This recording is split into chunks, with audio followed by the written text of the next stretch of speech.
బిల్డర్లకు గనక ఈ యోగం ఉంటే సిరుల పంట. ఏ విధంగా అనగా, ఇల్లు అమ్ముకునేటువంటి యోగం ఉన్నటువంటి వ్యక్తి బిల్డర్ల దగ్గర ఉన్నా, బిల్డర్ తో ఉన్నా, లేదా ఇల్లు అమ్ముకునేటువంటి యోగం ఉన్నటువంటి వ్యక్తి బిల్డర్ లేదా రియల్ ఎస్టేట్ వ్యాపారం చేస్తున్నా కూడా లాభాల బాటలో వారు ప్రయాణిస్తారు.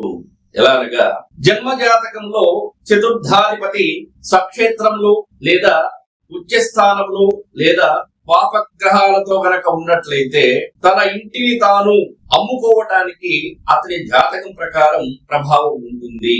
అలాంటి వాళ్ళు గనక రియల్ ఎస్టేట్ వ్యాపారం చేసిన, అమ్మకానికి పెట్టి అమ్ముడు పోనటువంటి ఆస్తులతో సంబంధించి గనక వారు కార్యకలాపాలు గనక చేస్తుంటే ఖచ్చితంగా కూడా అది అమ్ముడు పోవడానికి అవకాశం ఉంటుంది. అది అతని ప్రభావం కాదు, అతని జాతకంలో ఉన్నటువంటి ప్రభావము. కాబట్టి ఆ విధంగా మీ జాతకాలలో ఉందా లేదా అని గ్రహించి రియల్ ఎస్టేట్ వ్యాపారం చేస్తే అన్ని విధాలా కూడా లాభదాయకంగా ఉంటుంది.